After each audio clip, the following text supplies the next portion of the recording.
اسلام میں ہر چیز کا وقت مقرر ہے۔ سورج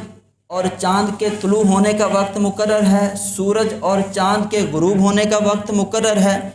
زکوٰۃ کی ادائیگی کا وقت مقرر ہے، فریضہ حج کو ادا کرنے کا وقت مقرر ہے، رمضان کے روزوں کی ادائیگی کا وقت مقرر ہے، روزہ کس وقت سے کس وقت تک ہوتا ہے یہ بھی وقت مقرر ہے۔ ایسے ہی اسلام میں نمازوں کا وقت بھی مقرر ہے۔ اللہ پاک قرآن پاک میں ارشاد فرماتا ہے ان الصلاۃ کانت علی المؤمنین کتابا موقوتا، بے شک نماز مسلمانوں پر مقررہ وقت میں فرض ہے۔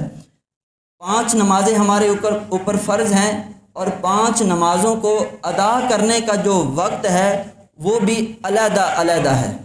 اس آیہ کریمہ کے تحت علماء کرام نے یہاں ایک بات بالکل واضح کر دی ہے کہ اللہ پاک نے جو نمازیں مسلمانوں کے اوپر فرض کی ہیں ان کو ان کے وقت میں ہی اگر کوئی ادا کرے گا تو اپنا جو فریضہ ہے وہ اس سے بری ہوگا۔ ایسا نہیں ہو سکتا کہ ہم ساری نمازوں کو ایک ہی وقت میں جمع کر دیں،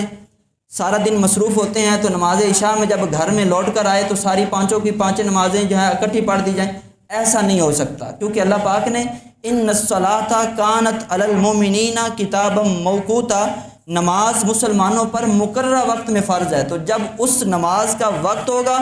تو وہ نماز ادا کرنا بھی فرض ہے۔ اگر وہ وقت ہم نے نکال دیا تو اب نماز وہ ادا نہیں ہوگی، آگے جب اس کو پڑھا جائے گا تو وہ قضا کے درجے میں آئے گی۔